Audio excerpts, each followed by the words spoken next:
Hello दोस्तों, मैं doctor Vipin Kumar Maurya एक बार फिर से हाजिर हूँ आपके सामने एक नया वीडियो लेकर, जिसमें आज हम किसी स्पेसिफिक क्रॉप की चुनिंदा क्वेश्चंस के बारे में बात करेंगे। आशा करते हैं कि आपको हमारी वीडियो में दिए गए क्वेश्चन से आपकी एग्जाम में काफ़ी सहायता मिलती होगी।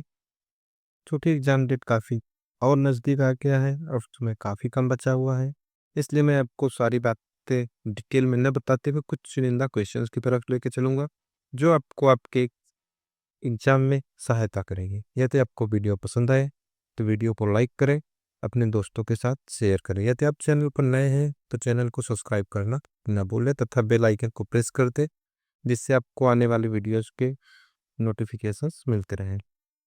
तो आइए शुरू करते हैं हम आज का अपना टॉपिक, टॉप 50 वीट question for UP triple S C AGT।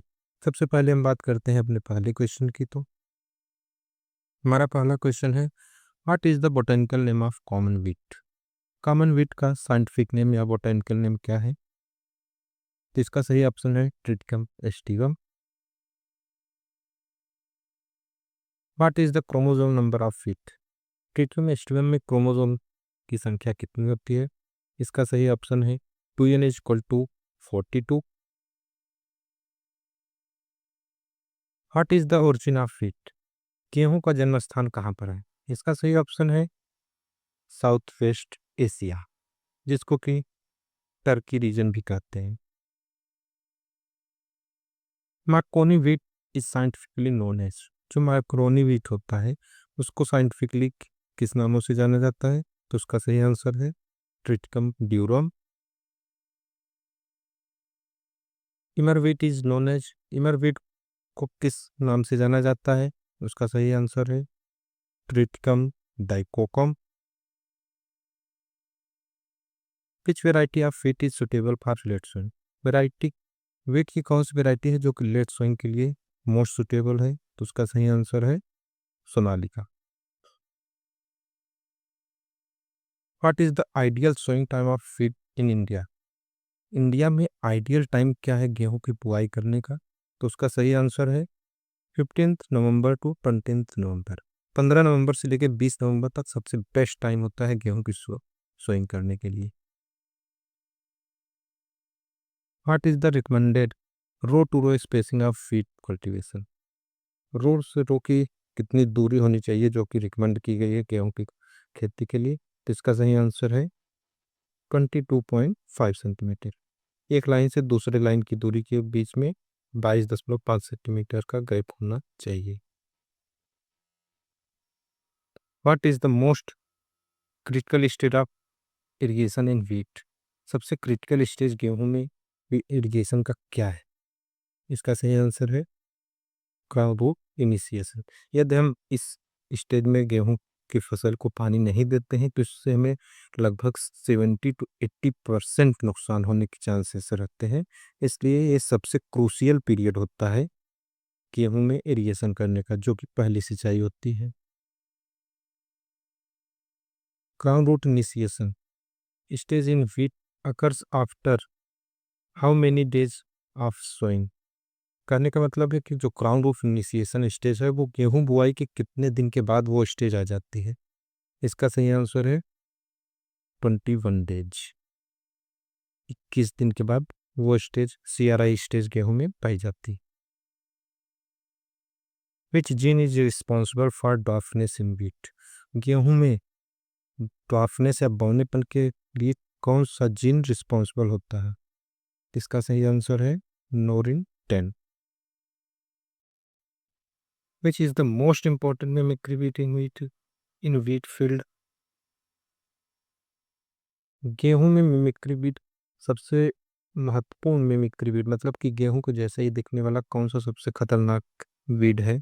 इसका सही आंसर है फेलेरिस माइनर, जिसको कि गेहूं का मामा भी कहा जाता है। The flowering part of wheat is called, जो गेहूं का फ्लावरिंग पार्ट होता है उसको किस नाम से जाना जाता है? इसका सही आंसर है हेड, स्पाइक या ईयर। इसको हम बाली के भी नाम से जानते हैं। Triticum sphaerococcum is also known as, Triticum sphaerococcum variety species जो है बीट की उसको हम और किस नाम से जानते हैं? तो इसका सही आंसर है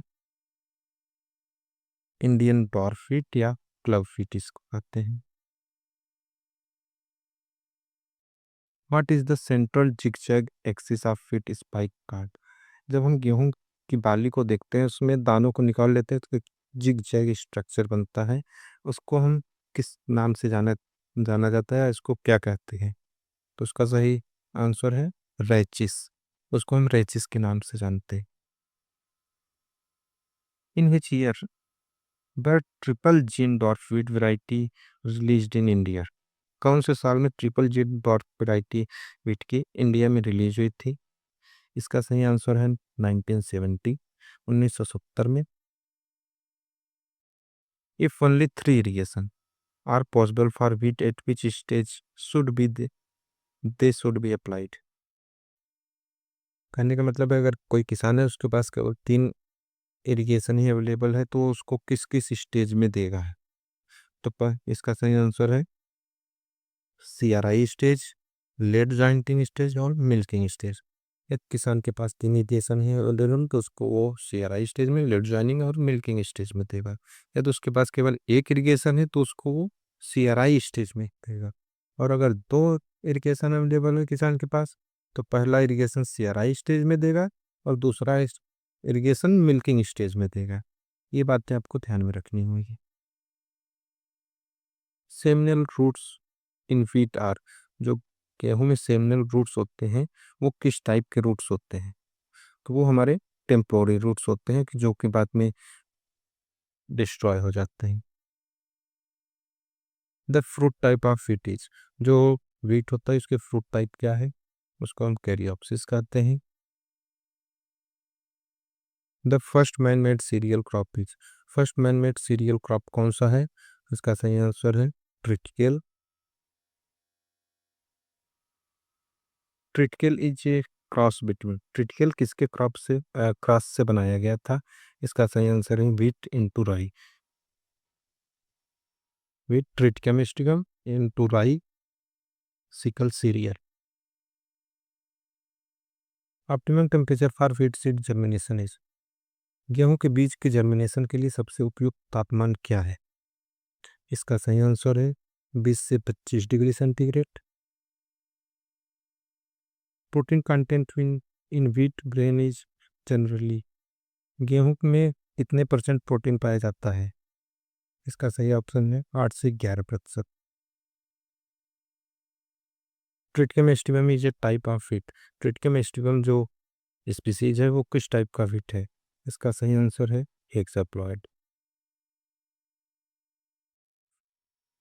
When seed is dropped by hand in furrow, it's known as, जब गेहूं की बुआई हम फरो में हाथ से करते हैं तो उस मेथड को क्या कहते हैं? तो उस मेथड को कहते हैं केरा method. Which is known as the world's staple food grain, इसमें से कौन सा वर्ड स्टेपल फूड ग्रेन के नाम से जाना जाता है? इसका सही आंसर है व्हीट, व्हीट को वर्ड स्टेपल फूड ग्रेन भी कहते हैं। Seed rate of wheat by broadcasting method is, यदि हम ब्रॉडकास्टिंग मेथड के द्वारा गेहूं की बुआई करते हैं तो उसमें सीड रेट कितना लगता है? इसका सही आंसर है 125 किलोग्राम। इसको हम ब्रॉडकास्टिंग मेथड से या फिर लेट सोइंग करने पे भी 125 किलोग्राम ही लगता है।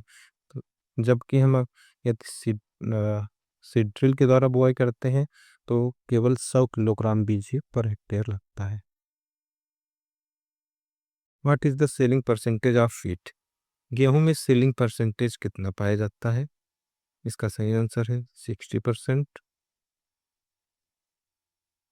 What is the test weight of wheat, गेहूं का टेस्ट वेट मतलब कि 1000 दानों का वेट गेहूं में कितना होता है?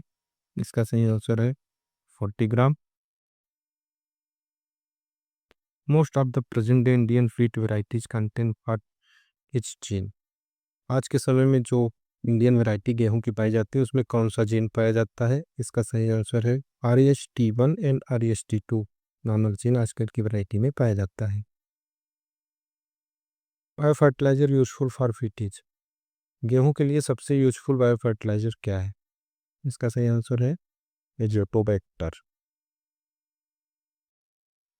Protein essential for good bread and chapati quality.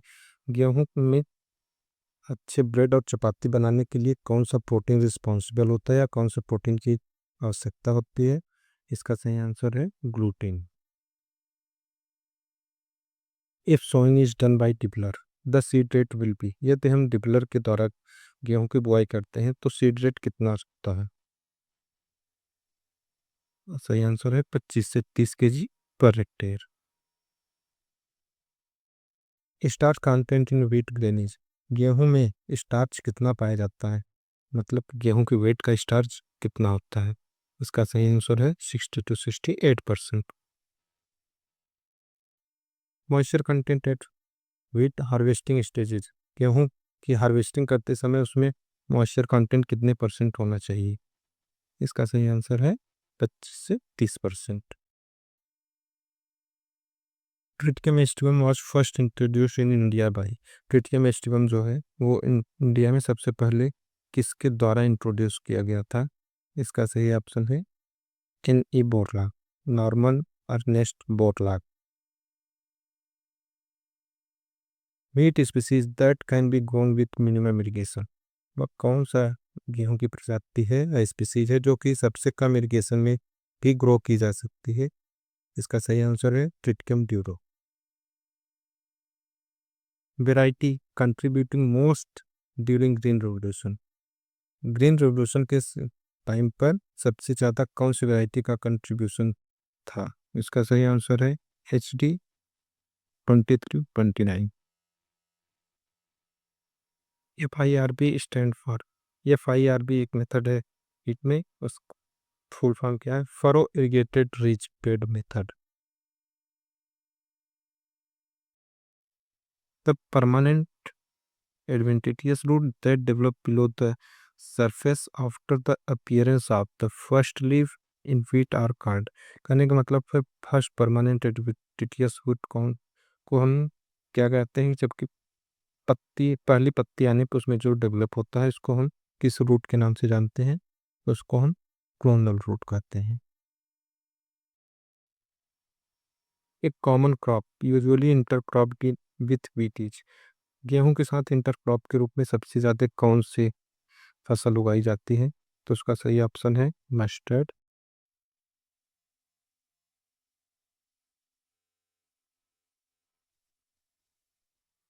The test weight of Phalaris minor series.